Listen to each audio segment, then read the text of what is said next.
खबर चाहे राजनीति की हो, सामाजिक हो या हो घटना दुर्घटना की, बात चाहे भ्रष्टाचार की हो, जनता से जुड़े मुद्दों की हो या हो कानून व्यवस्था की। मुजरिम और जुर्म जब होते हैं जुदा तो छूटते हैं सुराग। इन्हीं सुरागों की बिना पर मिलती है सजा। लेकिन जब कानूनी बनने लगे मुजरिम का मददगार तो कौन देगा जवाब?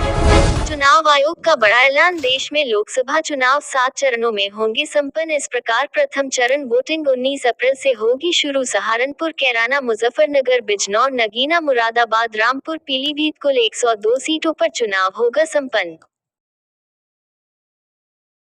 दूसरा चरण 26 अप्रैल को अमरोहा, मेरठ, बागपत, गाजियाबाद, नोएडा, बुलंदशहर, अलीगढ़, मथुरा, 89 सीटों पर चुनाव होगा संपन्न। तीसरा चरण 7 मई को संभल, हाथरस, आगरा, फतेहपुर सीकरी, फिरोजाबाद, मैनपुरी, एटा, बदायूं, अमोला और बरेली 94 सीटों पर चुनाव होगा संपन्न। चौथा चरण 13 मई शाहजहांपुर, खीरी, धौरहरा, सीतापुर, हरदोई, मिश्रिख, उन्नाव, फर्रुखाबाद, इटावा, कन्नौज, कानपुर, अकबरपुर, बहराइच 96 सीटों पर चुनाव होगा संपन्न। पांचवा चरण 20 मई को मोहनलालगंज, लखनऊ, रायबरेली, अमेठी, जालौन, झांसी, हमीरपुर, बांदा, फतेहपुर, कौशाम्बी, बाराबंकी, फैजाबाद, कैसरगंज, गोंडा 49 सीटों पर चुनाव होगा संपन्न। छठा चरण 25 मई सुल्तानपुर, प्रतापगढ़, फूलपुर, इलाहाबाद, अंबेडकर नगर, श्रावस्ती, डुमरियागंज, बस्ती, संत कबीर नगर, लालगंज, आजमगढ़, जौनपुर, मछली शहर, भदोही 57 सीटों पर चुनाव होगा संपन्न। सातवां चरण 1 जून महाराजगंज, गोरखपुर, कुशीनगर, देवरिया, बांसगांव, घोड़ी, सलेमपुर, बलिया, गाजीपुर, चंदौली, वाराणसी, मिर्जापुर और रावतगंज 57 सीटों पर चुनाव होगा संपन्न। कुछ इस प्रकार 7 चरणों में अलग अलग जिलों में वोटिंग कराए जाएंगे। संपन्न चुनाव आयोग के आदेशों को हर जिले में हरदोई जिला प्रशासन व्यवस्था के साथ आचार संहिता लागू होने के उपरांत जिला अधिकारी मंगला प्रसाद सिंह व पुलिस अधीक्षक केशव चंद्र गोस्वामी, हरदोई अपर पुलिस अधीक्षक पूर्वी क्षेत्राधिकार नगर द्वारा लोकसभा चुनाव के दृष्टिगत सुरक्षा व्यवस्था को बनाए रखने एवं निष्पक्ष व भय मुक्त चुनाव संपन्न कराने हेतु कोतवाली शहर क्षेत्र में ही मिश्रित आबादी, पोलिंग बूथों, भीड़ भाड़ वाले संवेदनशील स्थानों, बाजारों एवं महत्वपूर्ण प्रतिष्ठानों के आसपास अर्धसैनिक बल व पुलिस बल के साथ फ्लैग मार्च निकलकर आमजन से शांति सुरक्षा व्यवस्था के संबंध में संवाद स्थापित कर सुरक्षा व्यवस्था का भरोसा दिलाया गया है। इस दौरान पुलिस व प्रशासनिक अधिकारी गण मौजूद रहे। हरदोई से केपी श्रीवास्तव की रिपोर्ट।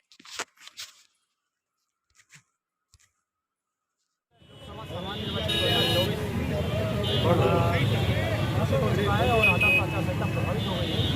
इसी तरह का एक डोमिनेशन के लिए हम लोग बीएसएफ और लोकल पुलिस के साथ सड़कों पर हैं।